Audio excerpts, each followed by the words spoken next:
Good evening, everyone. Thanks you for dialing in for tonight's IPO webinar. Here we have SumiSaujana Group Bhd will be listed on ACE Market on 9th of April. SumiSaujana Group Bhd is principally involved in the manufacturing oil and gas specialties chemical, trading of oil and gas specialists, chemical and industry chemical, and provision of related support services. Later on, our SumiSaujana Group management team will discuss it in detail. Here, we're going to honor the company executive deputy of chairman, Mr. To. Hi, Mr. To. Hi. And our executive director and CEO, Noor Azam. Hi, Noor Azam. Hi, good evening, everybody. Good evening. And our executive director or COO, Ramli. Hi, Ramli. Hey, hi. Good evening. And good evening, Ramli. And our CFO, Justina. Hi, Justina. All right, let us review for the corporate video. We will run through the presentation. Thank you.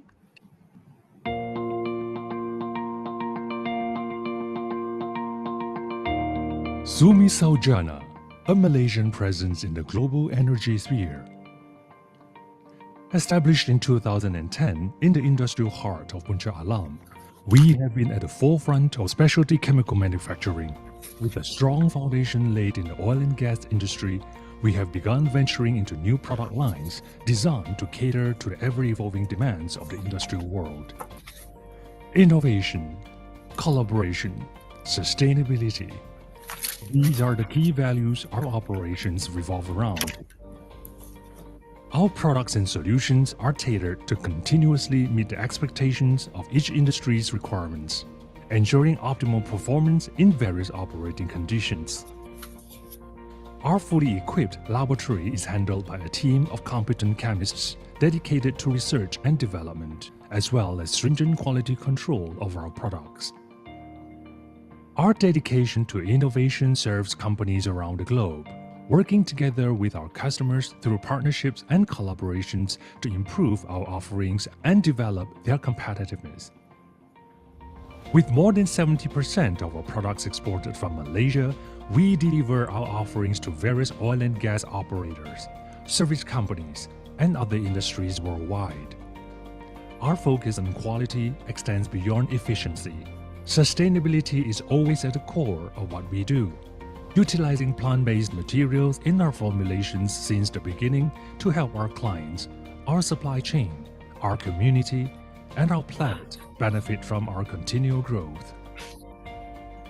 As an active member of Bursa Carbon Exchange and the ISCC, we participate with the CDP and UNGC to report our annual carbon footprint and are constantly looking for ways to reduce our GHG emissions.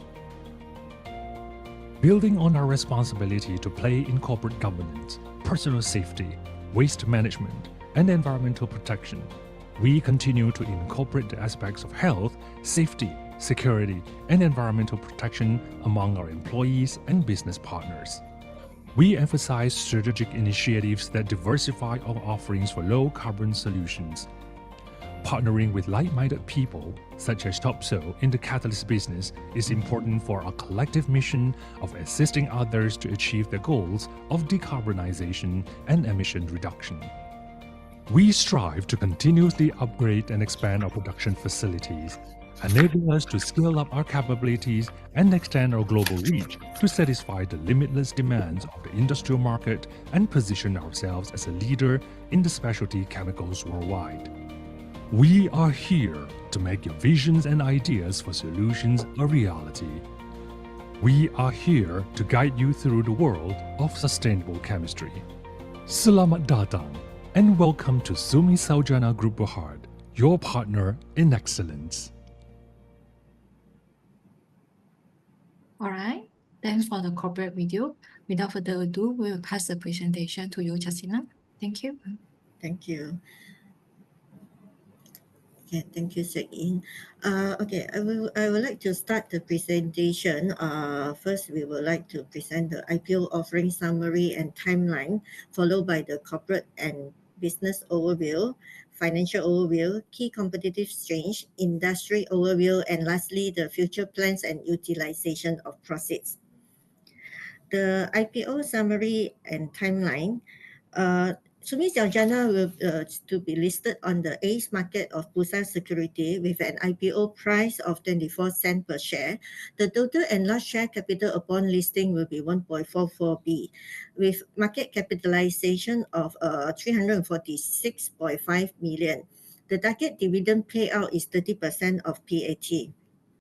The enlarged share cap. The new shares to be issued under the public issue is 310 million shares, and existing share to be offered under the offer for sale is 90 million shares.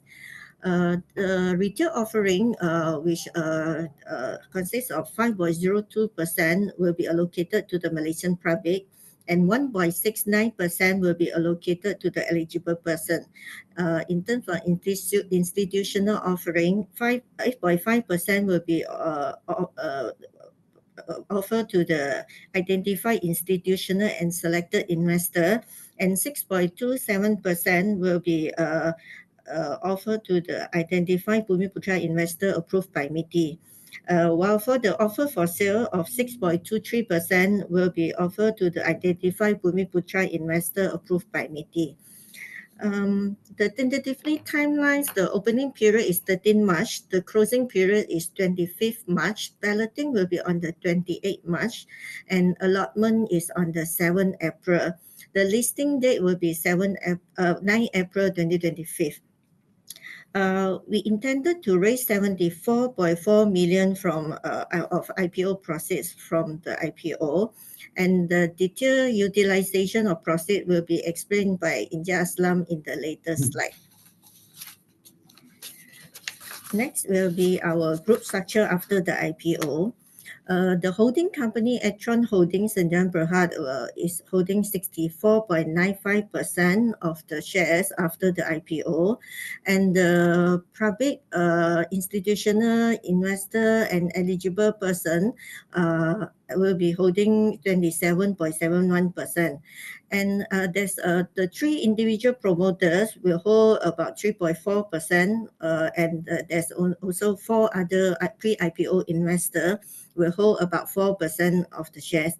There's only one wholly owned subsidiary for the group, which is SumiSaujana TCM Chemicals and then Berhad. Next, the board of directors. The independent non-executive chairman is Mr. Liang Gok Siang. Executive deputy chairman is Toh Chi Sing. Executive Director cum CEO is Noor Aslam bin Nobi. Executive Director cum COO is Ramli bin Mohammed. We have other three female independent non-executive director, which is Datuk Chan Choi Lin Carol, Noor Hafiza binti Mohammed, Lily Rosita binti Mohammed Khairi. Next will be the corporate and business overview. I pass it to Aslam. Okay. Thank you, Justina. Good evening again, ladies, gents. Yeah, I'm just going to go through a bit of our history and also the business of what we do. Yeah. So basically, we are a specialty chemicals manufacturer.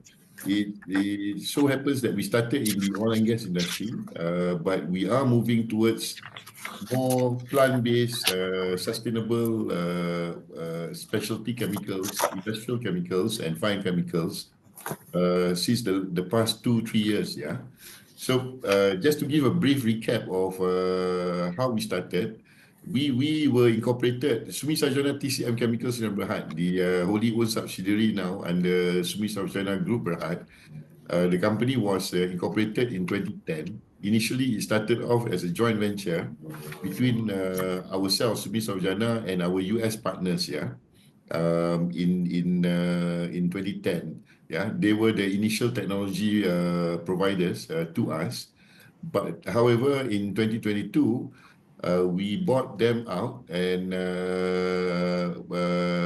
fully. Yeah, they are 40% stakeholding. And basically now the company SumiSaujana TCM Chemicals is a 100% Malaysian company. Yeah. So as I mentioned earlier, we were incorporated in 2010.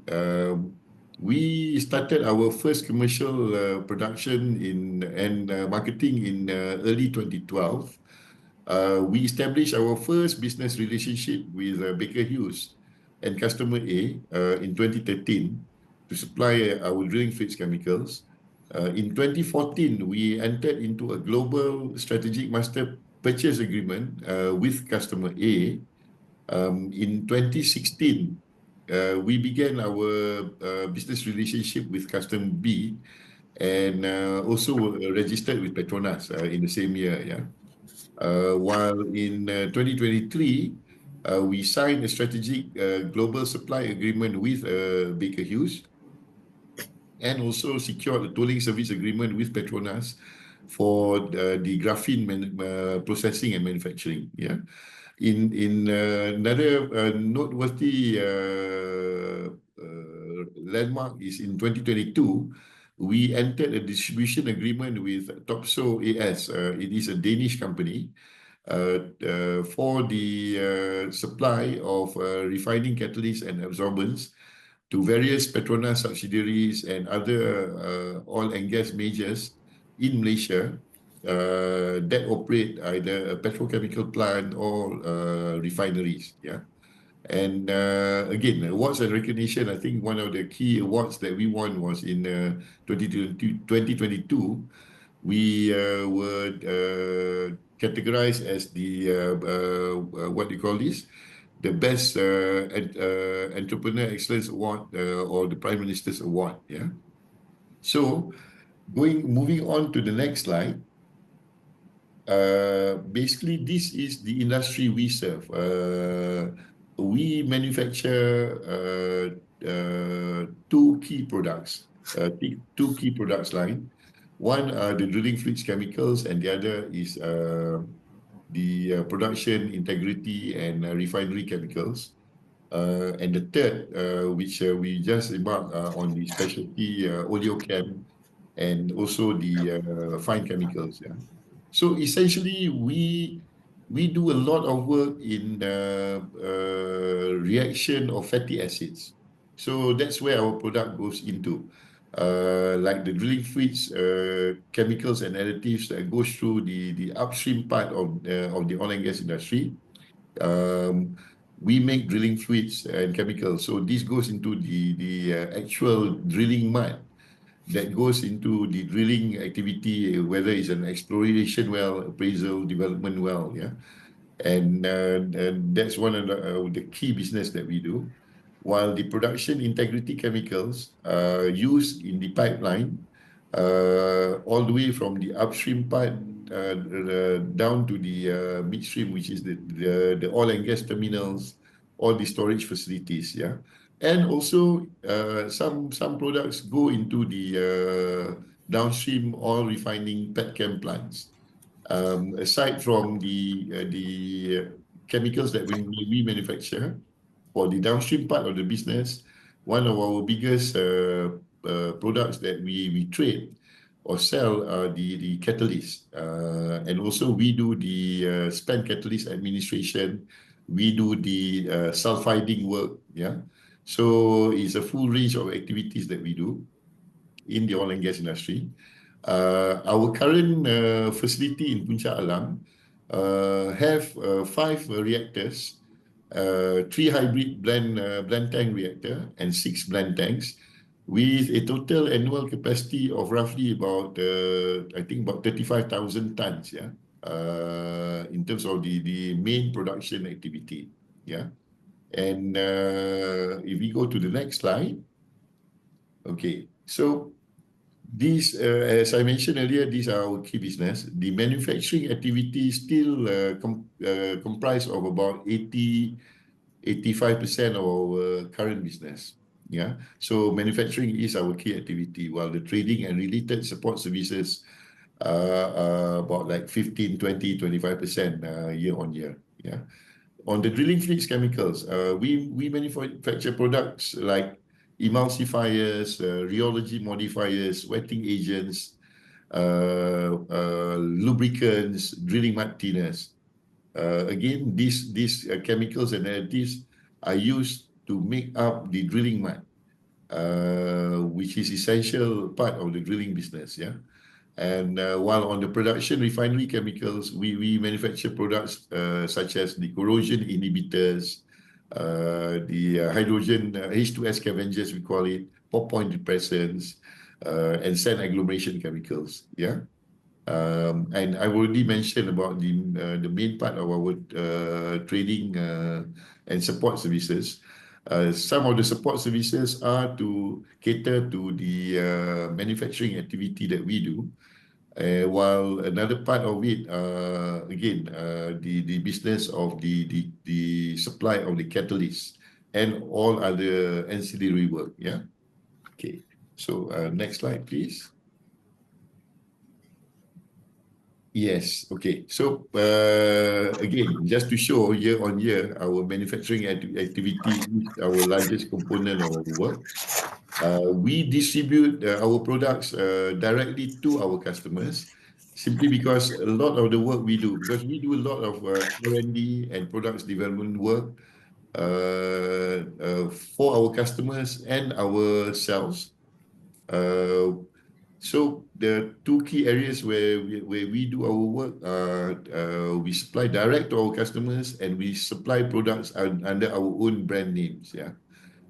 We do use some channel partners, agents, traders, distributors in certain countries where we are not able to go directly on our own.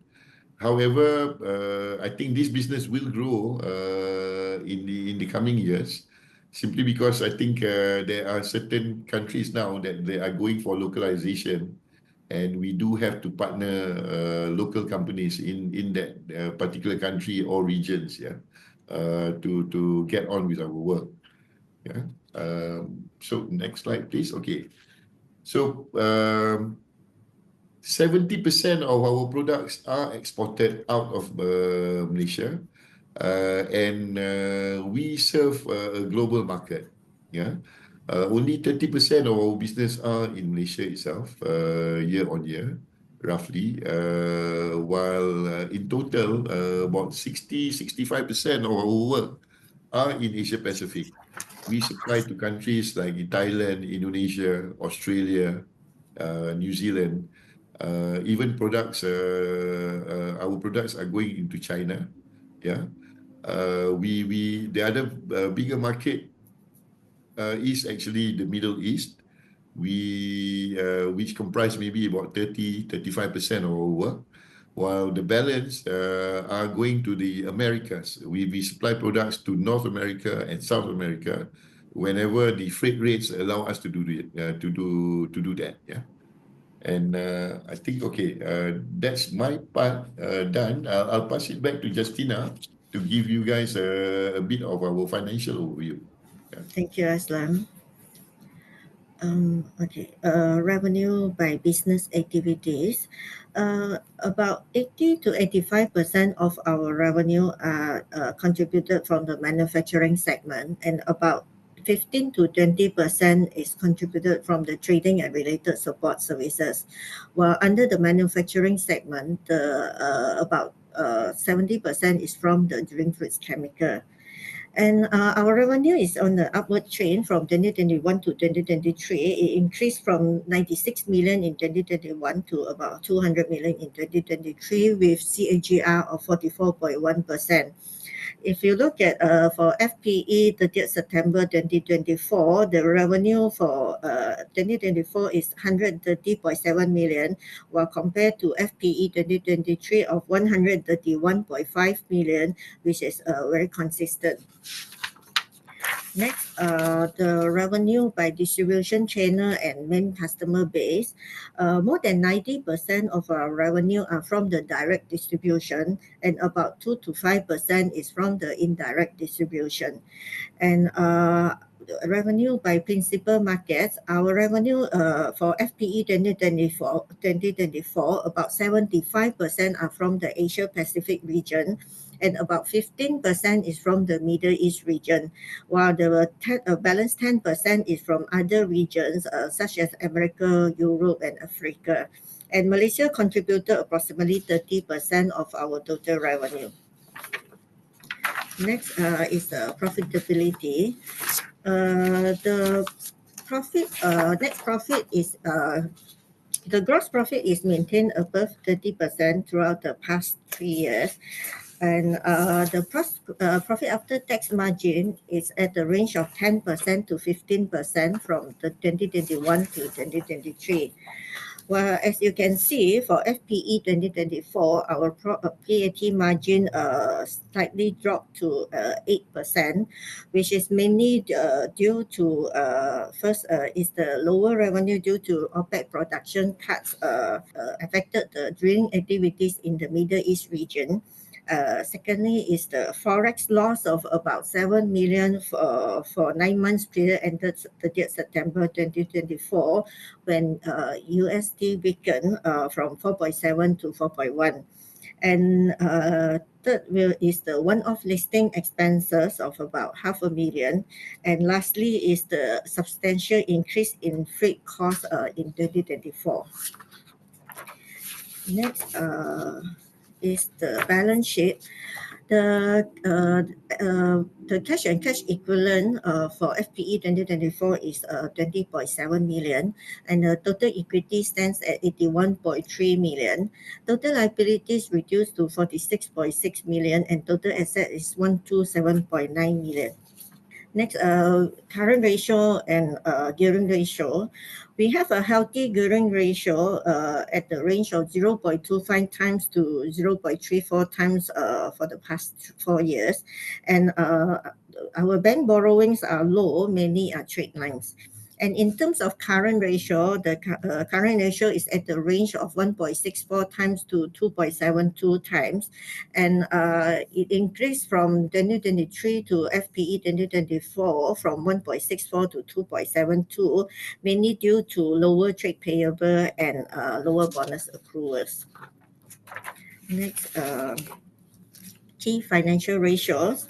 As at 30th September 2024, total asset is 127.96 million. Total equity is 81.31 million. Total liability is 46.65 million. Cash and cash equivalent is 20.65 million. The gearing ratio is 0.34 times. Current ratio is 2.72 times. The trade receivable turnover period is 104 days. Trade payables turnover period is 74 days. And inventory turnover period is 104 days. Generally, our customer and supplier credit terms is between 30 to 90 days. Next is the quarterly result. Our profit after tax for Q4 2024 is 6.6 million, and for 12-month period ended 31st December 2024, the gross profit margin still maintained above 30%, which is 33.5%. And profit after tax margin is above 10%, which is 10.8%. The total revenue for 2024 is 158.6 million. The gross profit is 53.2 million, while the profit after tax is 17.1 million. As explained earlier, the profit after tax, lower profit after tax as compared to 2023 is mainly due to OPEC production cut and also some customer project delay to 2025. Realized loss of 3.7 million for 2024. And one-off listing expenses about 500,000 and also increase in freight costs. Snapshot of balance sheet as at 31st December 2024, the total asset is 133.46 million. Total equity is 17.1 million. Total liabilities is 116.36 million. Earnings per share is 3 ringgit and 13 cents. And cash and bank balances is 23.57 million. Next is key competitive strength. I pass it to Encik Ramli.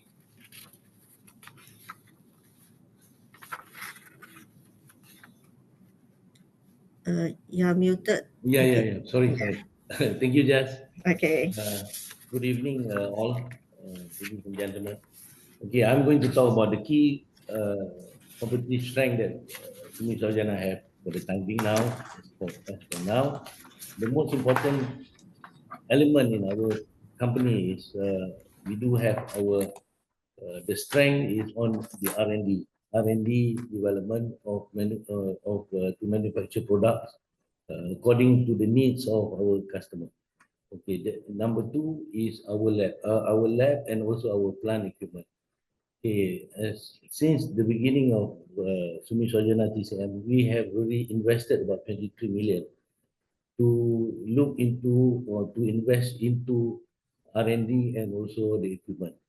This R&D is so important to us because we believe without R&D, the lab, the laboratory, the chemists, and the people who's going to do all the research and development of certain product, we are not going to be anywhere. And as far as we are concerned, as of now, the main customer that we have are all relying on our in-house formulation to cater for their needs to come up with all the product according to their spec. And on the next slide, please.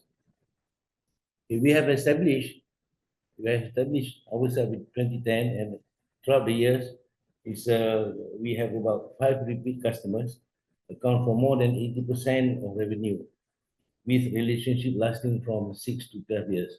Since the beginning of SumiSaujana TCM Chemical, we believe that without R&D, we will not be able to be as what we are today.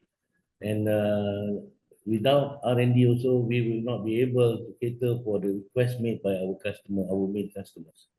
And we manufacture and we market products under proprietary brand for market expansion. And of course, as far as we are concerned, as of today, we have a formulation that was done in-house, formula that can serve all the requirement by our customer. And we have developed 63 in-house formulation, and only 4 formulation was based on our customers' requirement. And of course, the most important thing, the number 3 in our industry or in our company is the human resource.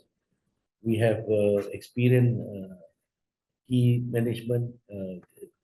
senior management people, and when supported by a senior management team with 23 to 32 years of experience in relevant fields.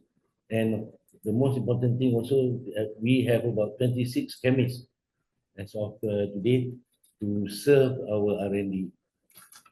And our major customers, these are major customers, all are major MNCs that serve the world, the global, where they are the drilling services companies.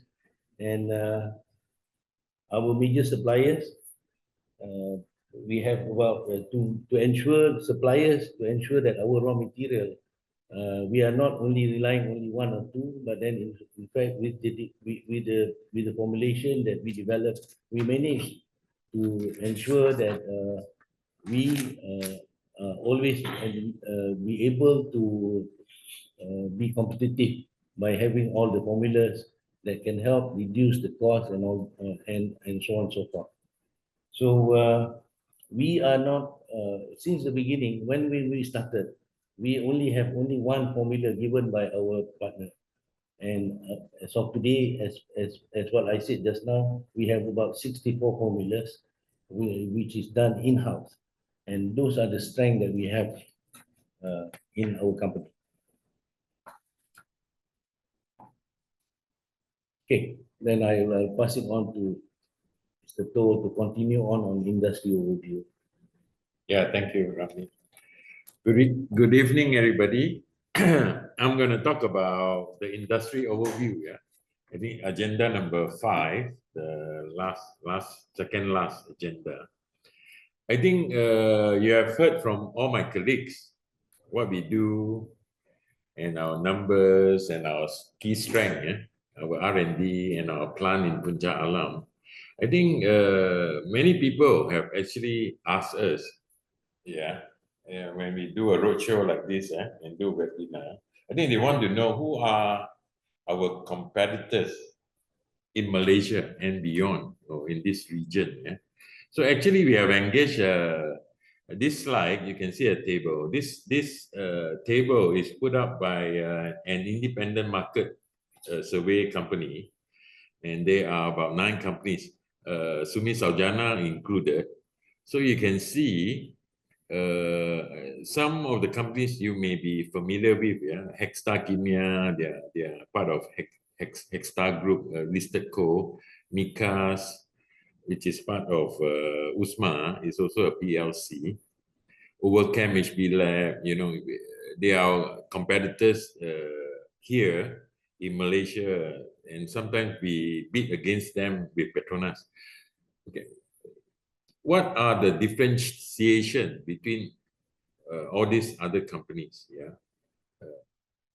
the difference is people like you know, for example, HB Lab, Overcam, etc. They are all blenders. Yeah, they don't have manufacturing capabilities.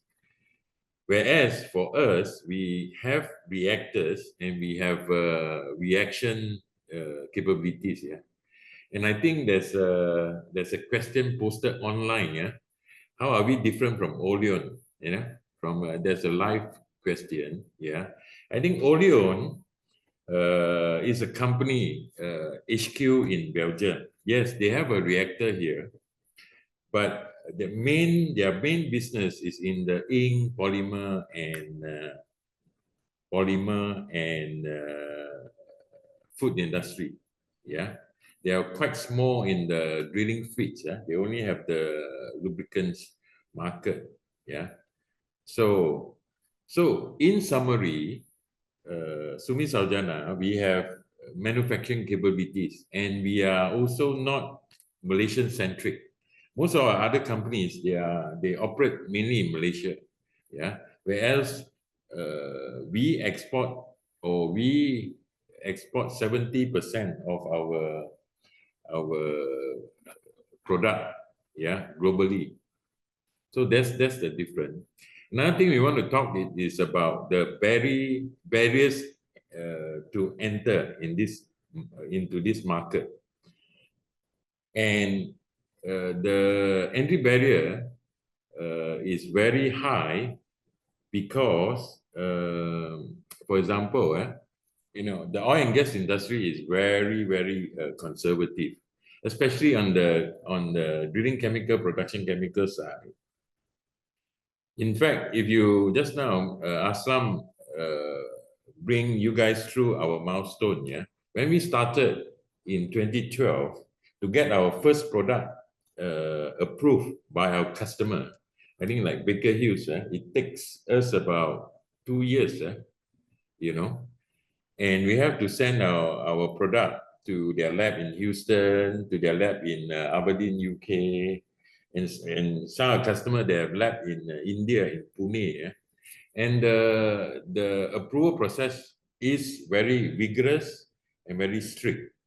Yeah. In fact, one of our customer B, we have our product approved only after 4 years. Yeah. And these are very large MNC in the drilling services space.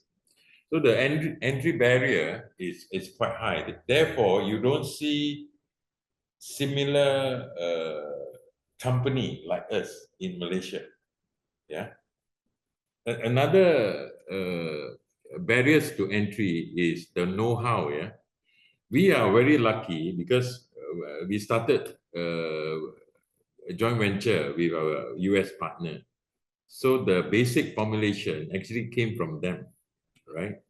So, and then with our R&D here and our facility here, we actually improve on it and we built on it. Yeah, currently we have more than 63 formulation in all this. So, okay. And of course, our industry is also very capital intensive. We need huge financial resources, yeah, for our finished product, because we have to hold stock, yeah, etc. Next slide. Next, this slide we want to talk about the industry outlook. What actually affect our business? You know, short term, medium term, long term. Of course, we track the investment in the oil and gas industry. Yeah. In this slide, we actually show the top 5 countries that we are operated in, Malaysia, Saudi, Thailand, Indonesia, Oman. And all these countries, we look at the investment amount moving forward in the oil and gas industry. So like Petronas, I think I mean, there's a lot of news about they reducing their capex. Yeah, in fact, in their latest activity outlook, I think Petronas still gonna invest about 50 billion ringgit. Yeah, so I think we are optimistically, we are cautiously optimistic about the industry. So what other areas that affect us is fluctuation of global crude oil and gas prices, yeah, and also the OPEC cuts, yeah. But I think as long as the energy prices stabilize, yeah, within a range, yeah, I think there will be constant investment into the industry. Another thing is we talk about global shift towards renewable energy. So there's a lot of talk about solar or wind energy. Yeah? But to us, I think the cheapest available energy source is still from fossil. Yeah, I don't think at the moment solar or any wind energy can satisfy the total global energy demand. So our industry will be here to stay for many years to come. Yeah. So another last area we want to talk about is the freight rate. I think the freight rates are affecting our business because we export to 16 or 17 different countries. Yeah. So I think in the last 2 years, we see very high freight rates, yeah? And freight rates has gone up, to 3 to 5 times for certain region. So in order to mitigate all this, I think in our expansion plan, we're gonna build, satellite manufacturing plants in the Middle East and North America area. Yeah. So that's the industry outlook that we want to share. So I'll pass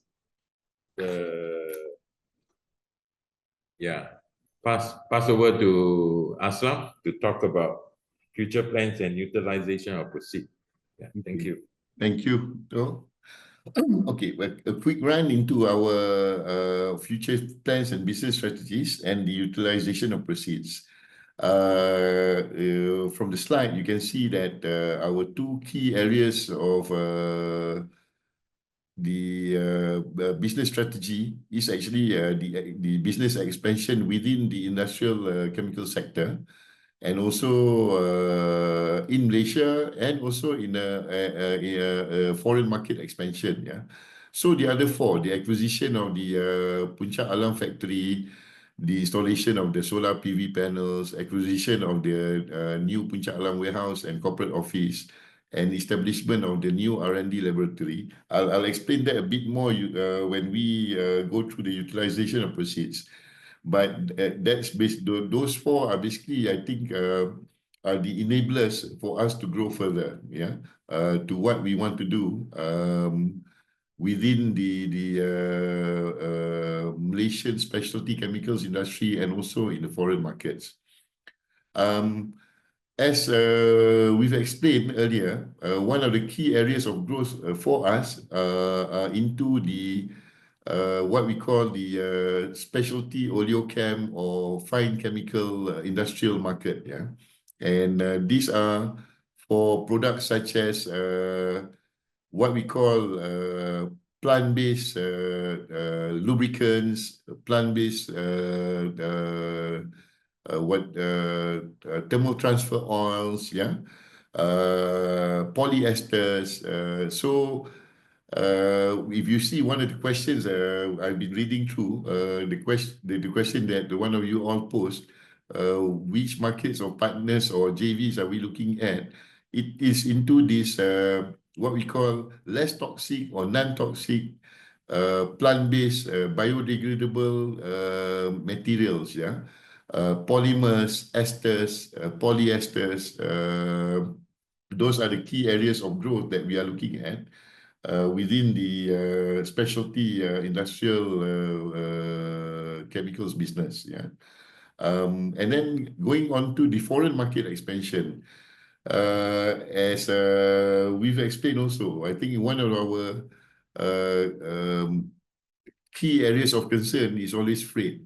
When freight remains high, especially in 2024, due to various political upheavals or instabilities, especially in the Middle East, and the election years over in the US and Indonesia last year,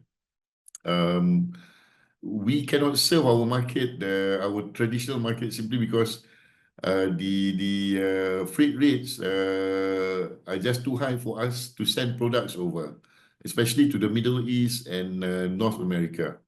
So looking at it from that perspective, our two areas of growth we're looking at is the Middle East and also North America.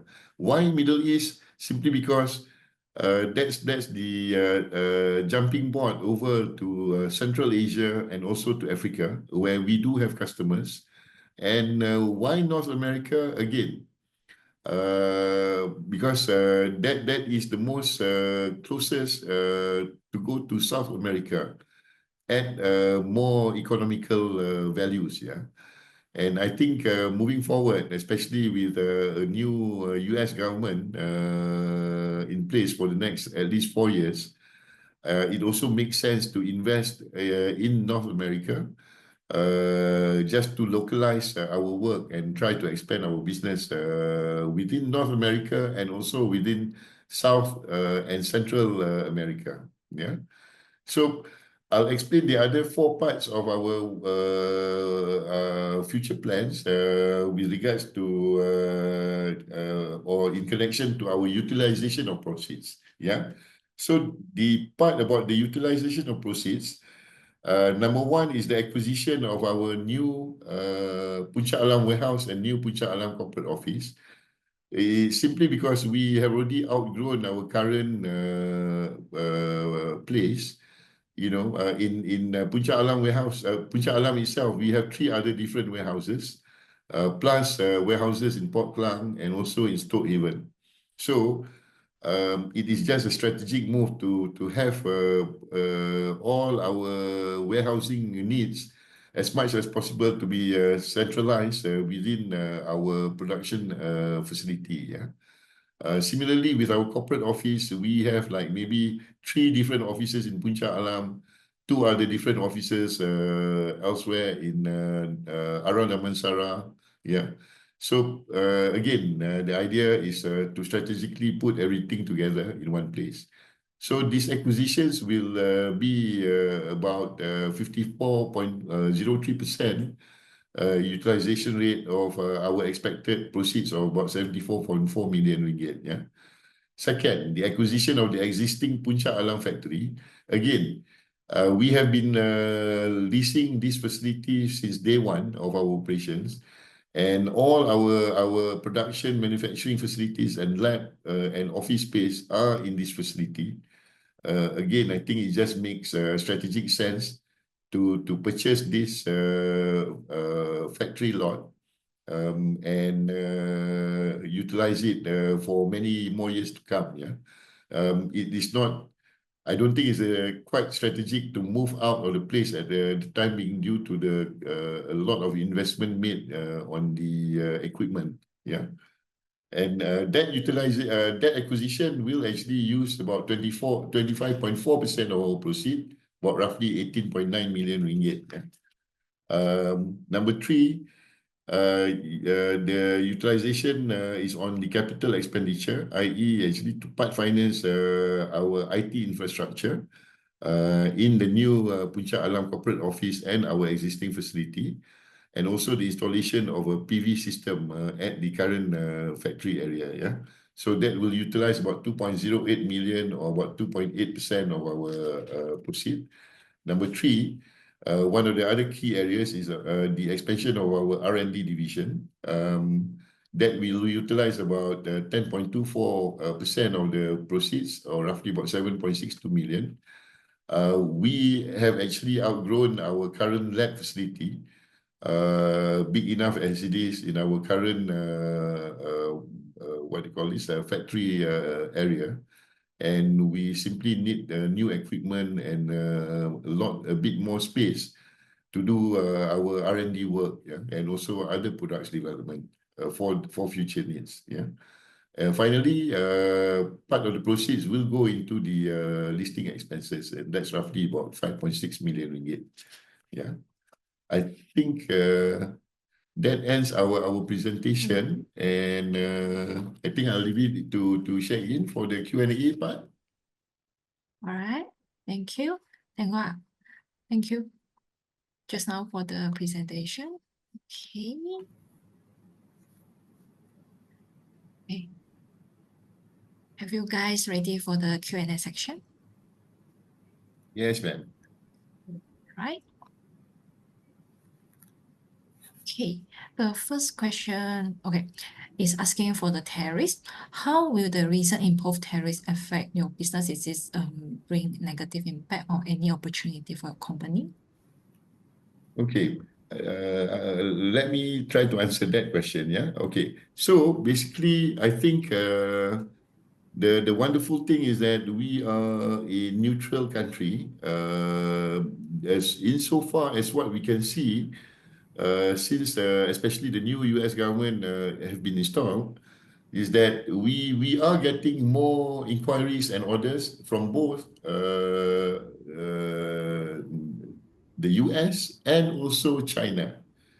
So I think in that sense, for our part of the industry, I don't think it will impact us that much. Yeah, it is still business as usual for us, and maybe I think we remain cautious, but hopeful that it will bring us more benefit rather than a negative part. Yeah.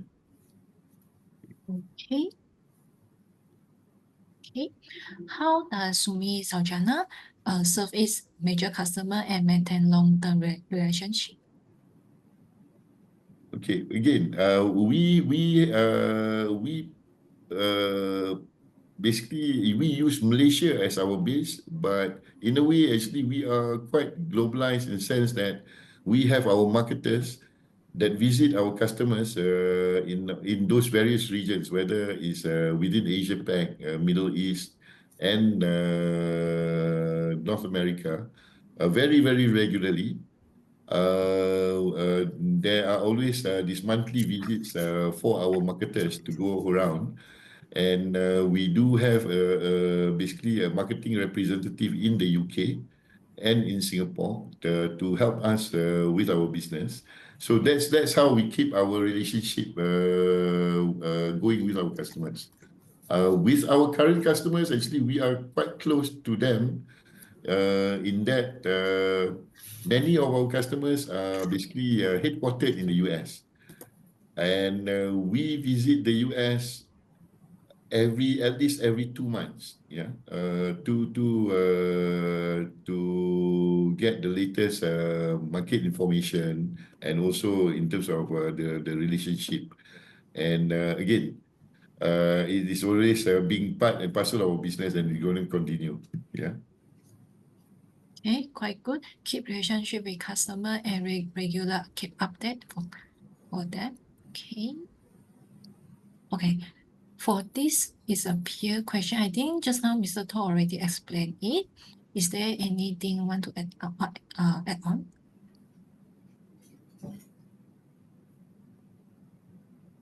Is that asking what are SumiSaujana competitive advantages compared to others manufacturing oil and gas specialist chemical industry like oil client? Like just now Mr. To explained, is like high barrier entries and capital intensive and need huge financial resources for the finished product.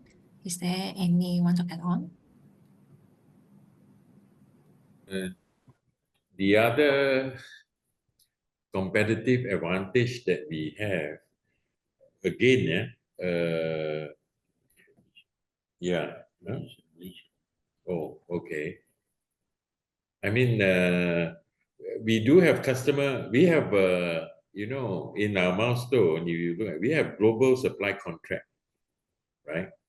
I think, and because our relationship with all our customers is between 6 to 12 years, yeah. So we have really the advantage, yeah. And again, I thought our industry, oil and gas industry, is very conservative industry, yeah, right? And once the customer use our product, and because it's, we have global contract, yeah, a particular product is used in, for example, Malaysia, Thailand, Indonesia, they would want to use it in the Middle East, yeah, or in America, yeah. So that's our advantage against our competition. Yeah. Okay, thank you.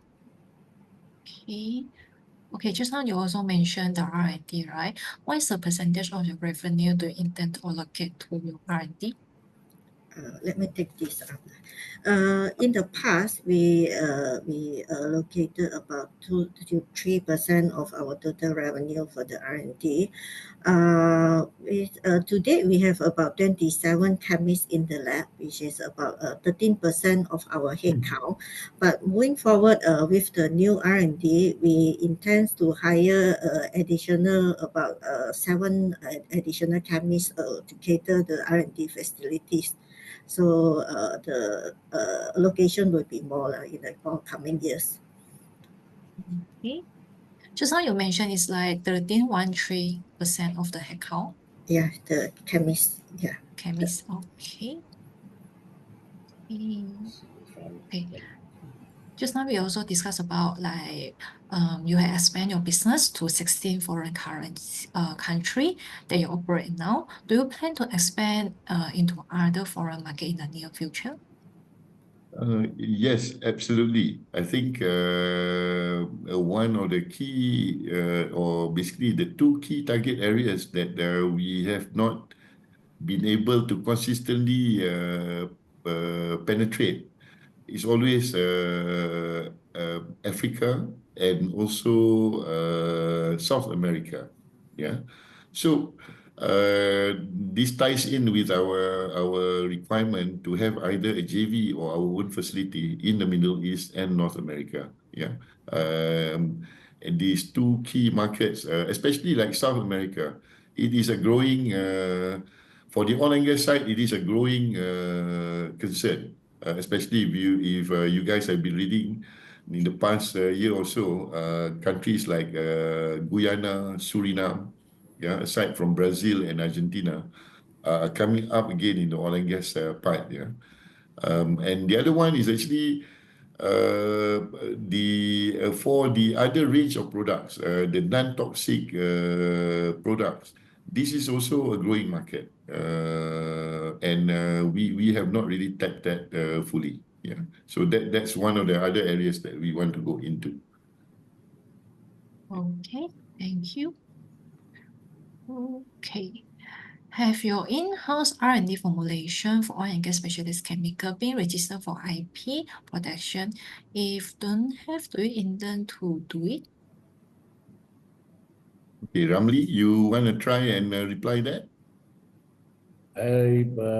This formulation is the technical know-how for us. So we don't intend to have that IP protection because that is the secret that we have. So we do not intend to register the IP. Yeah, but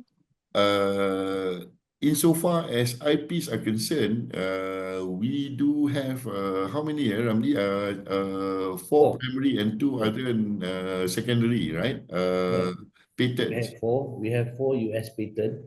Yeah. Yeah. Yeah. So whenever there is an opportunity to patent our process or products directly, where we see there are no other clear competitors, we will do so. Yeah, and for us, want it or not, it is still to register as a US patent. Yeah, that's one of the globally accepted ways of doing it. Okay, this asking for the Petronas capex. How do you view for Petronas decision to reduce capex from 54 billion in 2024 last year to 50 billion in 2025 this year? Is there any impact for your business?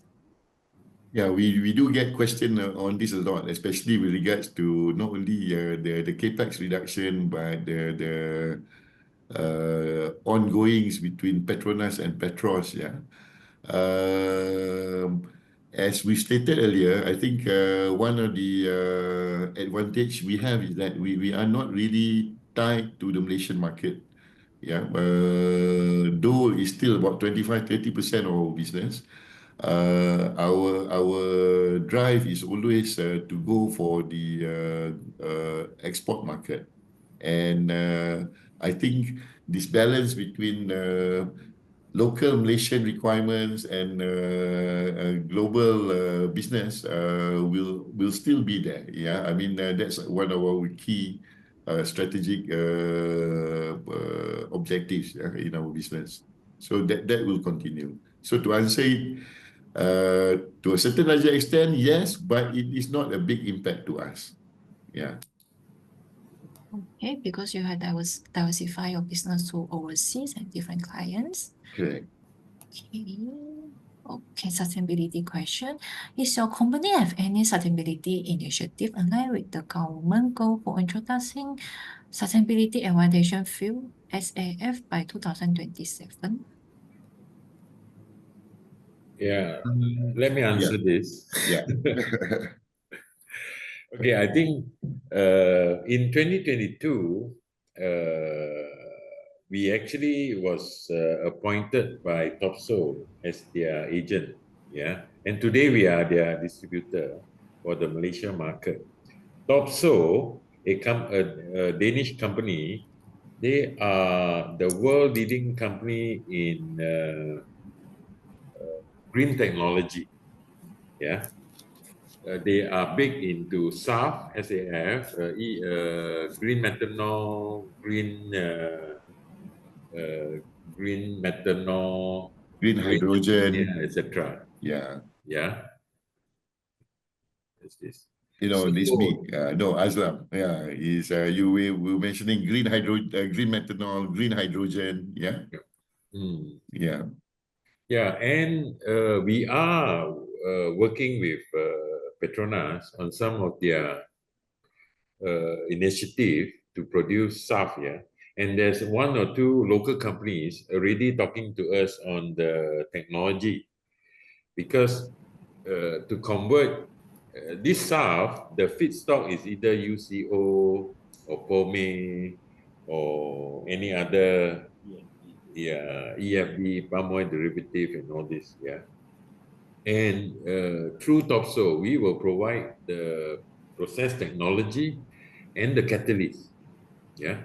So our short answer to your question is yes, we are involved with the government initiative. Yeah.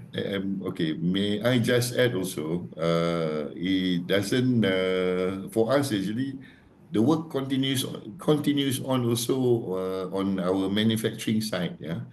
That's the reason why we are moving into this the so-called I don't like to use the word sustainable here, but more on the plant-based, biodegradable, less toxic or non-toxic products line, yeah. Because that has been the area of growth that we see in the last at least in the last 5 years, especially during and after COVID. And I think that side of the business will continue to grow. And the other part is that a lot of our work currently uses quite a fair bit of palm oil materials and derivatives. So in a way, also it helps with the local Malaysian sustainability initiatives, where we want to upgrade and upsell our palm oil products rather than just sell it mainly as CPO, yeah, crude palm oil, yeah. So that's two-pronged. One is on the topsoil side, and one is actually on our own technology acquisition side to make more green-based products. Yeah. Okay, understand. Thank you. Okay. Okay. When is the existing Puncak Alam factory expected to be complete and fully operation? Is second quarter of 2026, right? We are looking at by middle of April, we should be getting the CCC Okay. for both. Yeah. Okay. Middle of April to getting CCC. Okay. So we're looking at maybe about 4 to 6 months for a bit of renovation work and all that. So most probably towards the quarter 3, quarter 4, looking at moving into the new facility. Yeah. Okay. Okay. How much do you expect to save on electricity after installing the solar PV system? We are expecting about the saving of about 320,000 per annum for 10 years, and which is about 34% savings on the energy consumption. Okay. 37% is annually. 34%. Yes. 34 annually. Okay. Okay. But what percentage will your operation space increase after purchase the new Puncak Alam warehouse and corporate office in Selangor, and when is expected to be operation?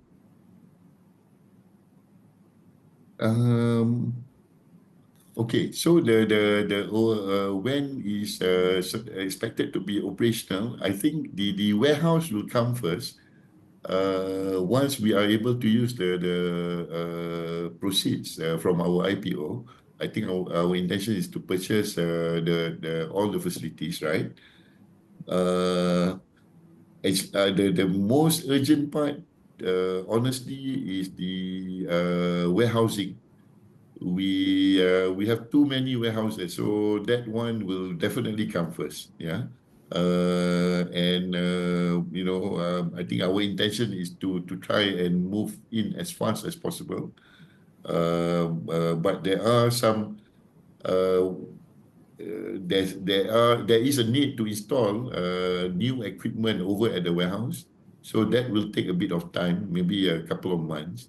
But we expect both, most probably the warehouse will come first, like latest by, if we can get it done within quarter 3 itself, we will do that. But we expect actually both the warehouse and the corporate office move, plus the R&D lab to be able to be up and running if everything goes well by end year, yeah, by end of this year. Okay. Yeah. Okay.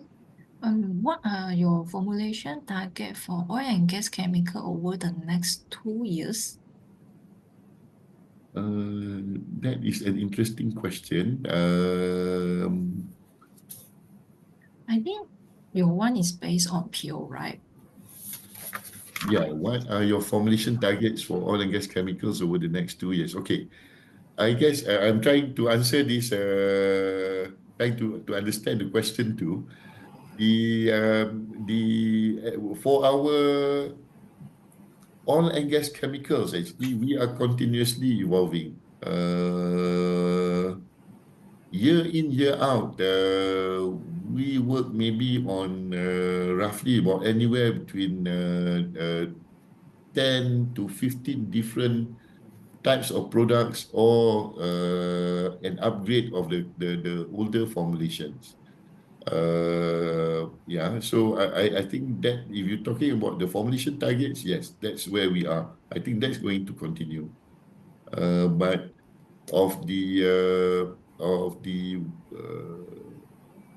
more critical requirement for us to expand and have better research on our new products line. Again, on this what we call the specialty oleochem or specialty fine industrial chemicals. Yeah, because that is a current growing market. Yeah, I hope that answers the question. Yeah, quite clear. Yeah. Okay. Okay, asking for the foreign exchange. Do you have any strategy to mitigate it? Yeah, we already implemented our hedging policy, which we already started enter into forward contract since last year Q4 2024, and because about 70% of our revenue are denominated in USD for our export, and also about 30 to 50% of our purchases are in USD. So we have some form of net exposure, natural hedge. So for our hedging policy, we are hedging 80% of our net exposure. While for the purchases of the catalyst, which is denominated in euro, we are hedging 100% of the contract. So moving forward, I would think the financial impact won't be so significant for the forex. Yeah. Okay, thank you. Okay, asking for Jerry, if any cooperating with the company. Just now, I think we already discussed this. Do you have anyone to add on? Yeah, we just want to, I think, reiterate. Yeah, our interest lies in this, the polymers, esters, plasticizers type of work. So any potential collaboration or JV with those kind of partners or industries are very much welcome. Yeah. Okay. Okay. Okay, asking why there is decline in PAT margin in FPE 24 compared with FPE 23. I think just now Justina already explained is foreign loss, right? There's a few factor. Foreign loss is one of that, and the listing expenses and increase in freight costs, and also lower revenue due to OPEC cuts and some customer project delay. I think just to summarize, I think the biggest impact to us last year was the US elections. Yeah, I think globally that created a lot of instability. For that 9 months, nothing really works not only in the US but elsewhere. On top of that, the continuing escalation of issues over in the Middle East and in Eastern Europe didn't help much. Yeah, but not to say most of these issues are resolved, but it has a better outlook since late last year. Yeah, and we hope that that outlook is going to continue. Yeah, although I think a lot of people look at the US stock market uncertainty over the last many weeks as a signal, or basically, there is a bit unsure of where it's going. But I think we remain, I think, very clear and focused on our work, and we believe that sooner or later the US market will sort itself out. Yeah, and they will again take the lead. So yeah, it's just the reality of doing business nowadays. I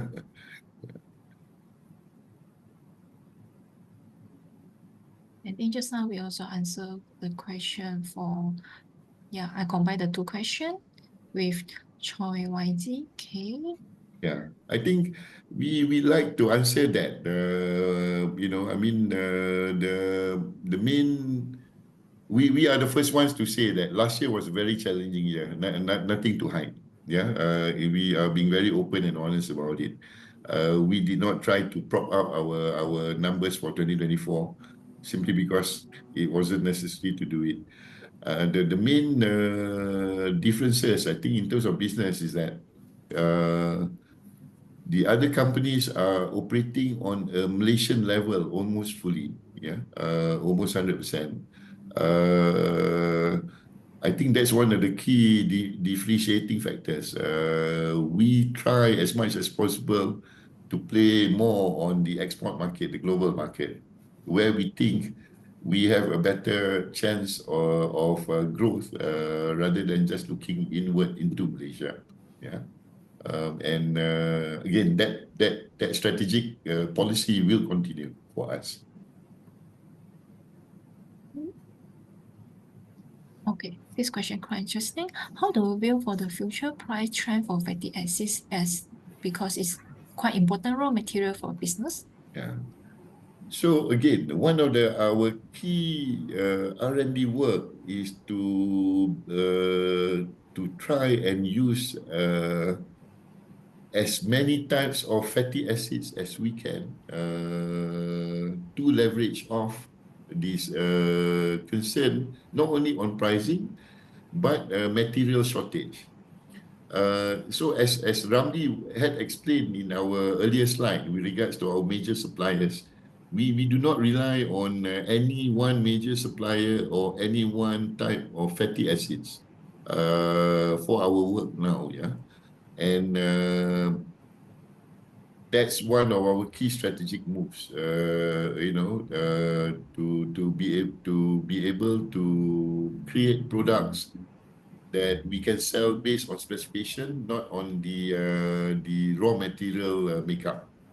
And again, so that's going to continue on. Yeah.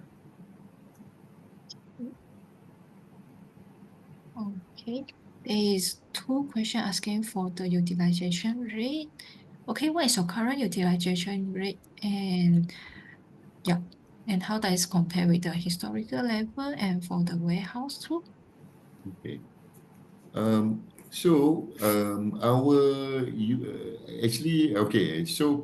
our independent market report, our utilization rate is a bit skewed. If we look solely at the utilization rate of our reactors, it remains quite high. Our reactor utilization rate prior to we install new equipment and commission it towards end of last year. Why we did that was because our utilization rate of our current equipment at that point of time was already reaching close to 70%. So we basically do batch manufacturing. We change from batch to batch. In any particular month, we may be doing anywhere between 10 to 18 types of different products. So the utilization rate will depend on what type of products that we make for a particular month or what is being planned 3 months forward. Yeah. And that's how we manage our utilization rate of our equipment. So we install our new equipment simply because we were already targeting some of these newer products that we are working on to start production by this year. Yeah. So that's how I can explain about the utilization rate at the moment. Okay, I will combine these two questions also. Is YT and yeah, another. Okay, do you want to share with us how is your forward looking in this specialist oil and gas industry chemical and any specific growth drive for 2025 and in the 2 to 3 years? Yeah. Though you may want to chip in with Ramli also, yeah, in terms of growth. I think we can share our 2025 projected or estimated numbers. Oh no, we No, can't. you cannot. Okay. So, what we can say is that we hope that we are able to do better than 2024 for 2025. At least I think for the next 3 to 5 years, we see we remain, I think, very hopeful, cautiously very hopeful that the growth trend will be there. Yeah. And the growth trend going to be more into a bit more diversified areas, like we already mentioned in terms of our strategy, business strategy. It's not only growth in the oil and gas sector, but growth in these other what we call sustainable products sector, yeah, and that will be the balance of our business moving forward. Do or Ramli, you guys want to add anything? We are modestly, optimistic about the market. I think we are now already in Q1, yeah. So the question, will 2025 be loss-making? I think what we can say definitely will not be loss-making, you know. I think we are also very positive, and orders has been very healthy, yeah. The plant is working around the clock, yeah. I think that's that much we can share, yeah, over the webinar, yeah. And we again, I think we must stress that we are not in the commodity chemicals business, yeah. Our margins basically gross or what do you call this, net income have always been quite reasonably healthy. So we again, we will always remain in that kind of industry, yeah, on the specialty products type of industry, not on the commodities type business. Yeah.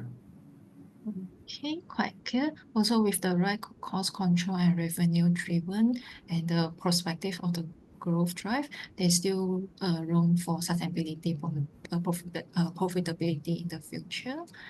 Okay, I think we almost answered all of the question tonight. Okay, let's check. Okay, before we end for the webinar tonight, is there any closing remark for investor tonight?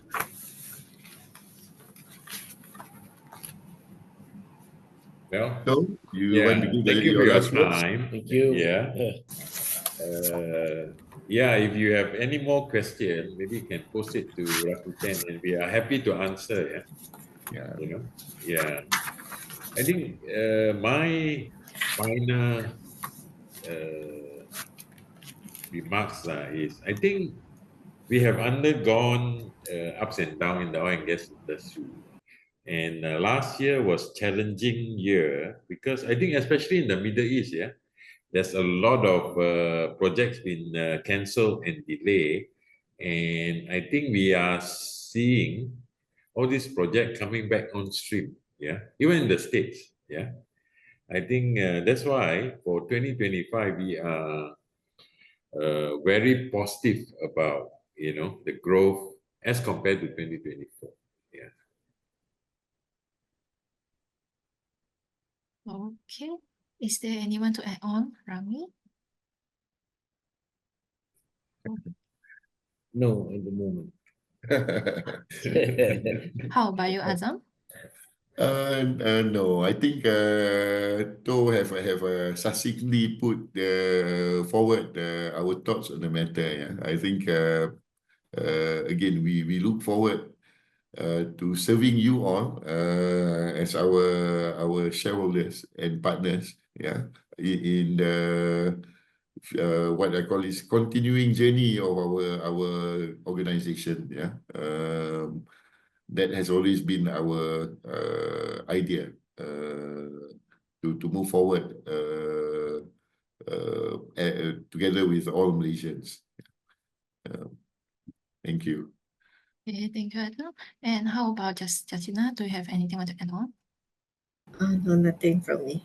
Thank you. All right.